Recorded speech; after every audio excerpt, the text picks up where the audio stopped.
ಸಮಸ್ತ ಲಿಂಗಸೂರಿನ ಮಹಾಜನತೆಗೆ ಹಾಗೂ ನನ್ನ ಆತ್ಮೀಯ ಮಾಧ್ಯಮ ಮಿತ್ರರಿಗೆ ಕರ್ನಾಟಕ ಕಾರ್ಯನಿರತ ಪತ್ರಕರ್ತರ ಧ್ವನಿ ಸಂಘಟನೆಯ ರಾಜ್ಯಾಧ್ಯಕ್ಷರಾದ ಬಂಗ್ಲೆ ಮಲ್ಲಿಕಾರ್ಜುನ್ ಮಾಡುವ ನಮಸ್ಕಾರಗಳು. ದಿನಾಂಕ 27/11/2024 ಅಂದರೆ ಬುಧವಾರ ದಿನ ದೇಶದ ದಂತಕಥೆಯಾಗಿರುವಂತಹ ಭ್ರಷ್ಟರ ಪಾಲಿಗೆ ಸಿಂಹ ಸ್ವಪ್ನವಾಗಿರುವಂತಹ ನಿಷ್ಕಳಂಕ ಹಾಗೂ ನಿಸ್ವಾರ್ಥ ಜೀವನ ನಡೆಸ್ತಕ್ಕಂಥ ನಿಮ್ಮೆಲ್ಲರ ಆತ್ಮೀಯರಾದಂತಹ ಸುಪ್ರೀಂ ಕೋರ್ಟ್ನ ನಿವೃತ್ತ ನ್ಯಾಯಮೂರ್ತಿಗಳು ಹಾಗೂ ನಿವೃತ್ತ ಲೋಕಾಯುಕ್ತರಾದಂತಹ ಮಾನ್ಯ ಸಂತೋಷ್ ಹೆಗಡೆ ಸಾಹೇಬರು ಈ ಒಂದು ಲಿಂಗಸೂಗೂರು ನಗರಕ್ಕೆ ನಾಡಿದ್ದು ಅಂದರೆ 27ನೇ ತಾರೀಕು ಆಗಮಿಸ್ತಾ ಇದ್ದಾರೆ.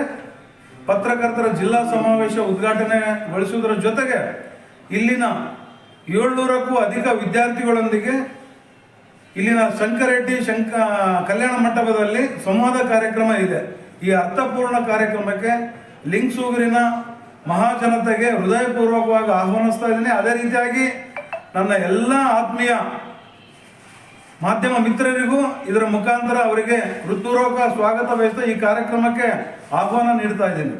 ಪ್ರಮುಖ ಉದ್ದೇಶ ಏನಪ್ಪ ಅಂತಂತಂದ್ರೆ 1905ರಲ್ಲಿ ಲಿಂಗಸೂಗೂರು ಇಂದಿನ ಬ್ರಿಟಿಷರ ಕಾಲದಲ್ಲಿ ಜಿಲ್ಲಾ ಕೇಂದ್ರವಾಗಿತ್ತು. ಅದು ಸ್ವಾತಂತ್ರ್ಯ ಬಂದ ನಂತರ ಕೆಲವು ಬದಲಾವಣೆ ಇದರಿಂದ ಗದಗ ಜಿಲ್ಲೆ ಮಾರ್ಪಾಡು ಹಾಕಿಬಿಟ್ಟು ಈ ಒಂದು ಲಿಂಗಸೂಗೂರಿಗೆ ಆ ಒಂದು ಜಿಲ್ಲಾ ಸ್ಥಾನ ತಪ್ಪಿ ಹೋಗಿದ್ದು ಇಡೀ ಲಿಂಗಸೂಗೂರು ಮಹಾಜನತೆಗೆ ಗೊತ್ತಿರೋಂಥ ವಿಚಾರ. ಇದು ಲಿಂಗಸೂಗೂರು ಮುಂದಿನ ದಿನಗಳಲ್ಲಿ ಜಿಲ್ಲಾ ಕೇಂದ್ರವಾಗಬೇಕಂದ್ಬಿಟ್ಟು ನಮ್ಮ ಪತ್ರಕರ್ತರೆಲ್ಲರ ಒಕ್ಕರನ್ನ ಒಂದು ದೊಡ್ಡ ಮಟ್ಟದ ಆಶಯ, ಒಂದು ಹೋರಾಟದ ದಿಕ್ಕಿನತ್ತ ನಮ್ಮ ಪತ್ರಕರ್ತರು ಧ್ವನಿ ಸಂಘಟನೆ ಪತ್ರಕರ್ತರೆಲ್ಲ ಸಾಗಿದ್ದಾರೆ.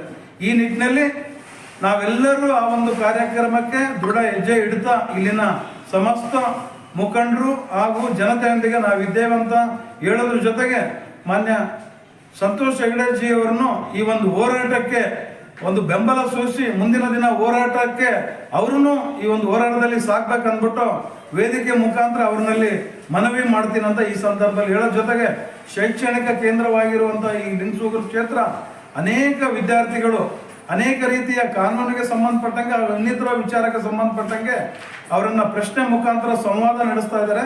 ಅದಕ್ಕೆ ಎಲ್ಲ ರೀತಿಯ ಉತ್ತರವನ್ನು ನಮ್ಮ ಸುಪ್ರೀಂ ಕೋರ್ಟ್ನ ಅಚ್ಚುಮೆಚ್ಚಿನ ಹಾಗೂ ನಿವೃತ್ತ ನ್ಯಾಯಮೂರ್ತಿಗಳು ನೀಡ್ತಾ ಇದ್ದಾರೆ. ಈ ಒಂದು ಅರ್ಥಪೂರ್ಣ ಕಾರ್ಯಕ್ರಮಕ್ಕೆ ತಮಗೆಲ್ಲರಿಗೂ ಹೃತ್ಪೂರ್ವಕವಾಗಿ